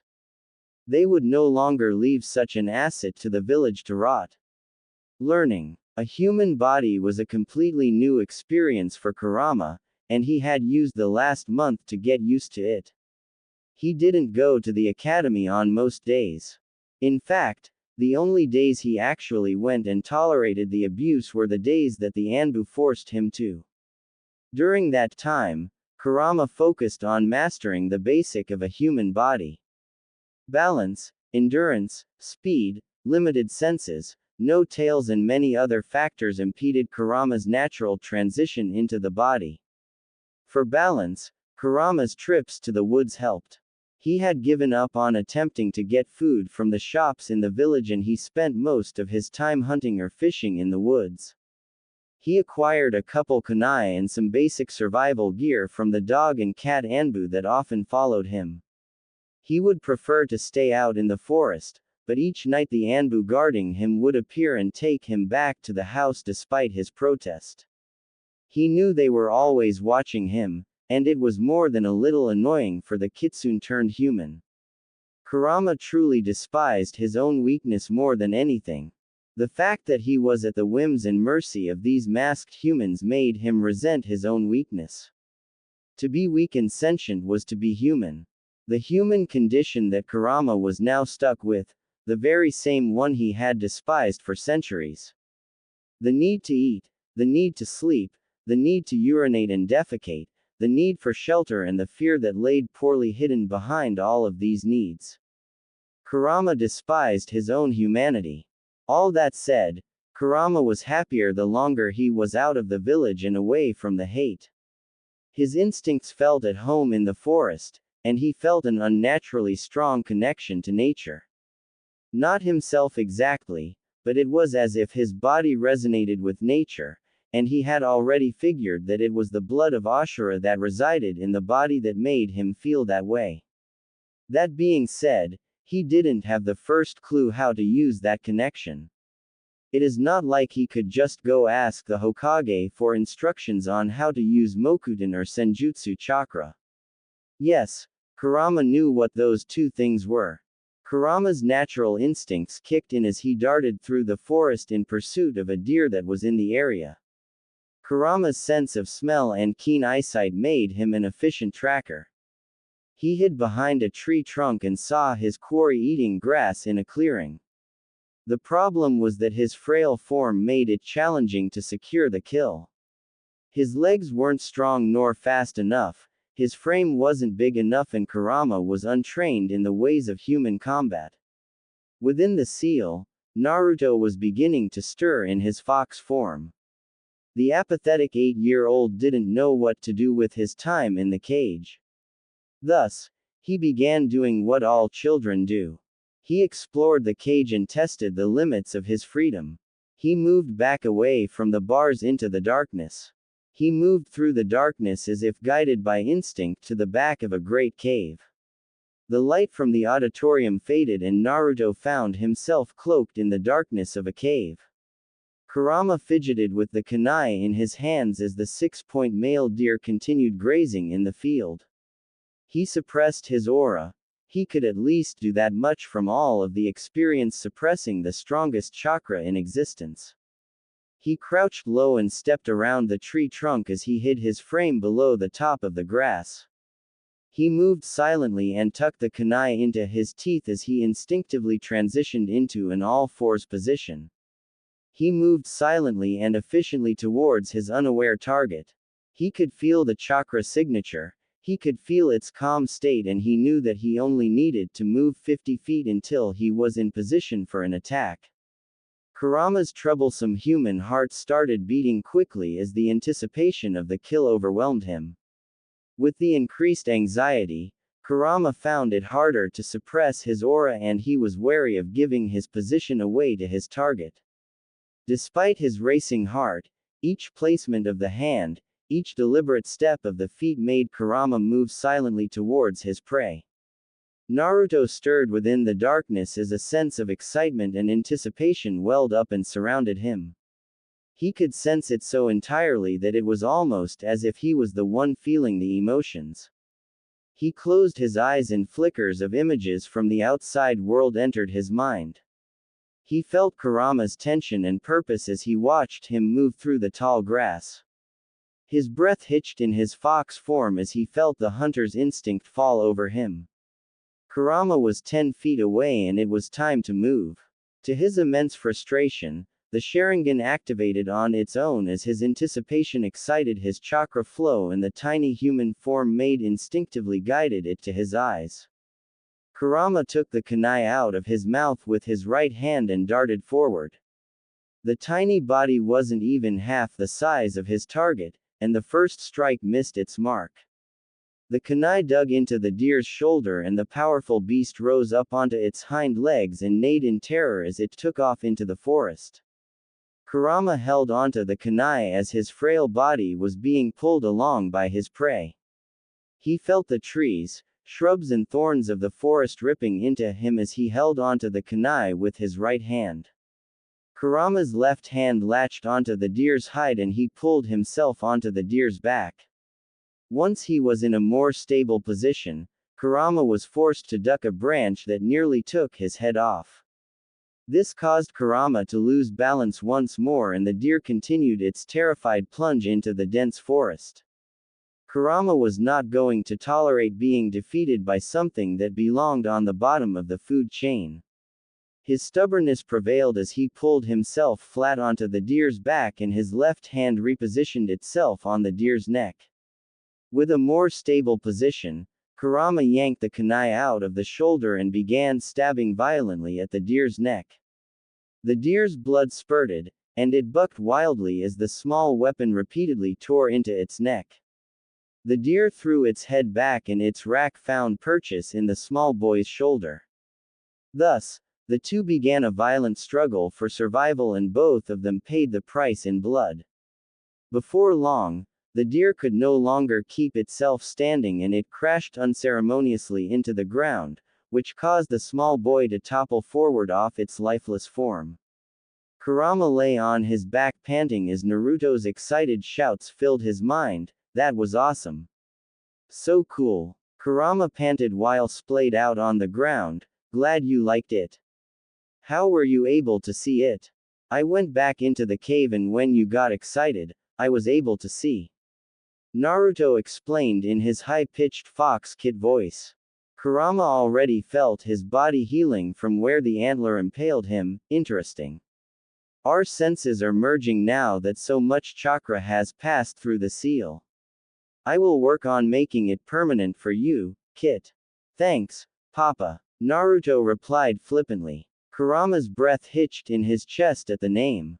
He knew that he began to see the kid as his own, but this was the first time that Naruto had called him that. Sure thing, Kit. Did you feel how I was able to suck in my chakra and hide my aura?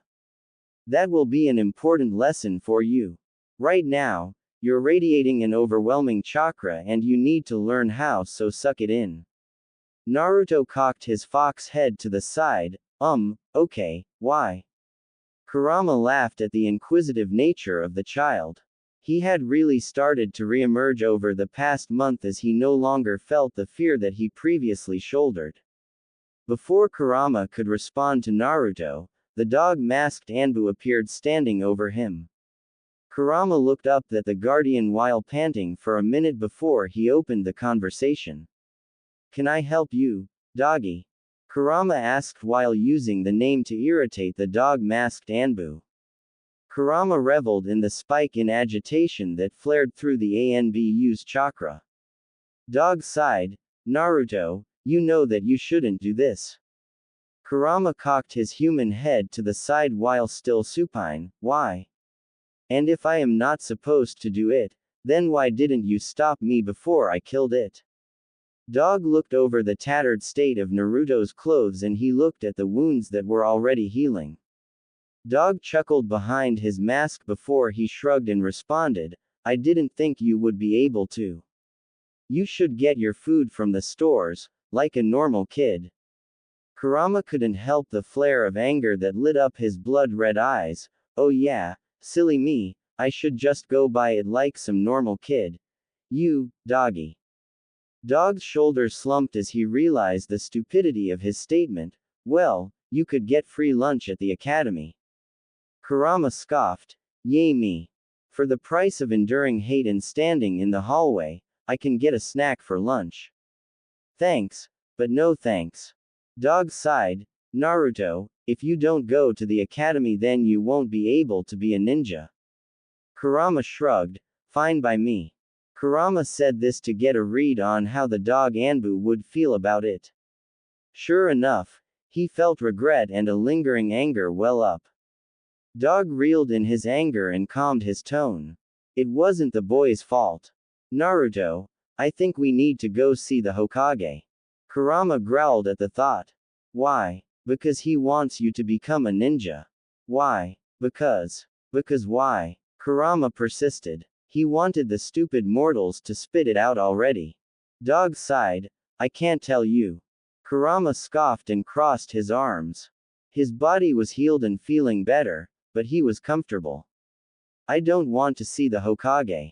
All he ever does is lie to me. Dog tensed up at that. Naruto. Kurama relented on his obstinance. It was clear that Dog was torn between some personal feelings and his obligation to the Hokage. Save it, doggy. If the old bastard wants to lie to my face, then let's go. But you are sealing up my kill before we do anything. Kurama was actively avoiding the Hokage. The first meeting did not go well, and it was clear that the Hokage could care less about what the boy wanted. It was obvious that the Hokage was using Naruto for his own means and cared little about his happiness.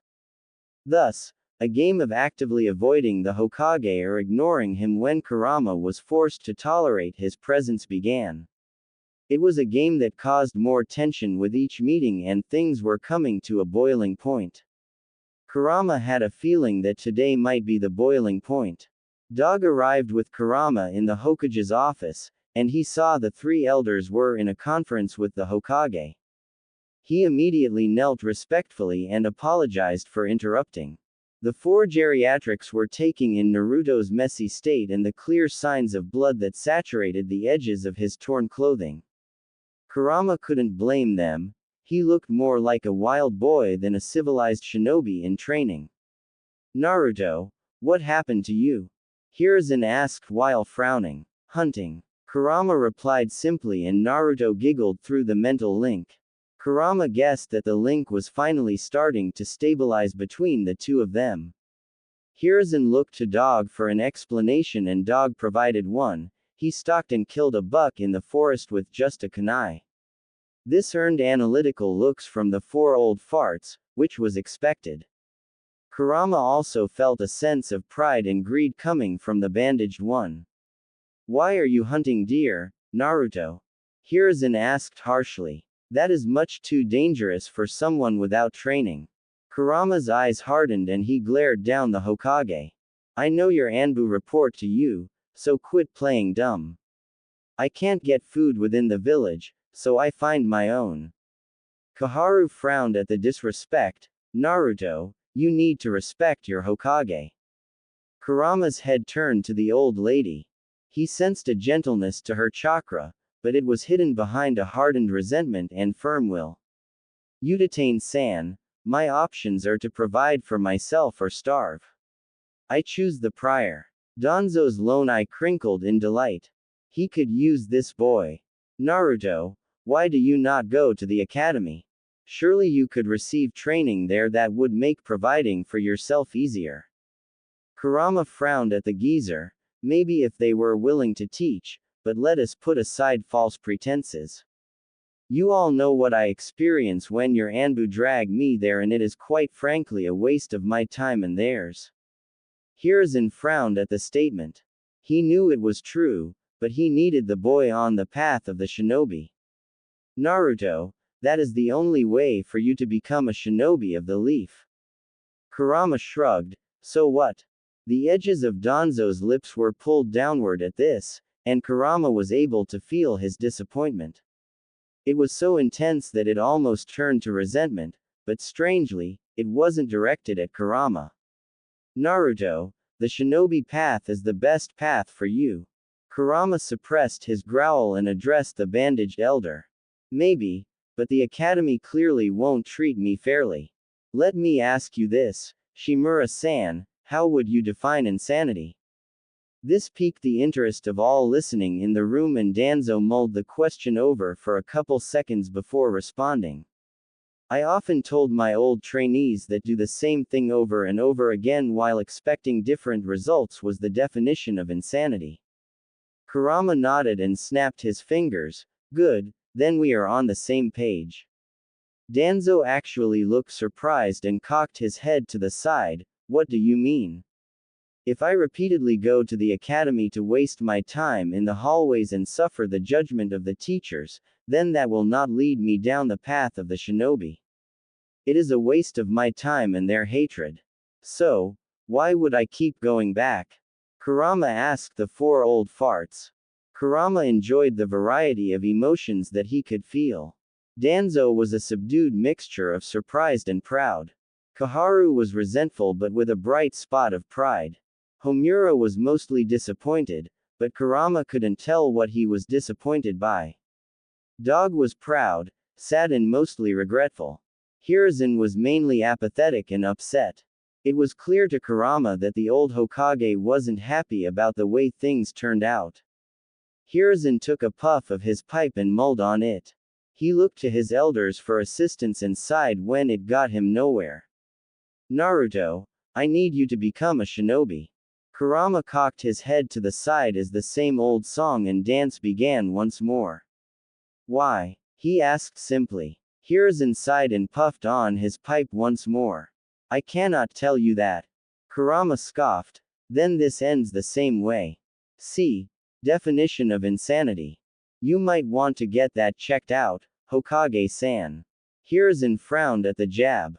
The boy had become so much more obstinate ever since that night. His eyes changed too, and he had gotten nowhere with the boy.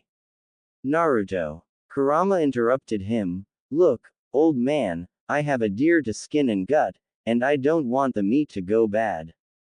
If we are just going to do this dance all over again, can I go?" Hiruzen sighed and waved him off with the back of his hand. Kakashi took him and the two disappeared in a shunshin. The Hokage turned to his elder council. "See what I am dealing with here." Danzo frowned at the pathetic statement, "A brilliant boy with unlimited potential that you are shackling with the restraints of inferiority." Kaharu coughed in surprise at the direct statement of her fellow elder. That was brash but correct. The boy will not receive the required training within the normal system. Hiruzen threw his hands up in a petty display of frustration. "What would you have me do? Give him to me. I will train him." Danzo replied simply. "No." Hiruzen replied obstinately. "Why not, Hiruzen?" Homura asked. "He will receive far better training and even have a better quality of life." Hiruzen scoffed. "I am not letting Naruto become one of Danzo's emotionless drones." The argument persisted in the same way it had for the past 8 years. Hiruzen adamantly denying Danzo, Homura and Kaharu protesting mildly on Danzo's behalf. Hiruzen not taking the advice or counsel of his elders without providing proper reasoning.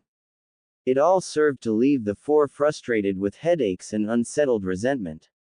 Kurama had left the apartment early and was pleased to feel that Dog was not following him. The new escape route looked like it was working, and that meant that Kurama had an hour or two before Dog would track him down with his summons. Kurama couldn't get away from their amazing noses, but that didn't really matter. Kurama just wanted a little bit of time in the early morning to experience freedom. Kurama jogged down the street and veered right into a park that had a playground and some monkey bars. Since he couldn't access the training grounds, Kurama decided to use this equipment for an early morning workout. He ran up the slide and was able to access the ropes course that was positioned above the playground for the older kids. Ninja villages were good for something, and this playground was much more advanced than most because clan children often played here. Kurama trained his agility and dexterity by weaving through the ropes course, and he trained to gain control over his silly human appendages. It was still surreal whenever Kurama paused to think about it that this whole playground was smaller than one of his old paws.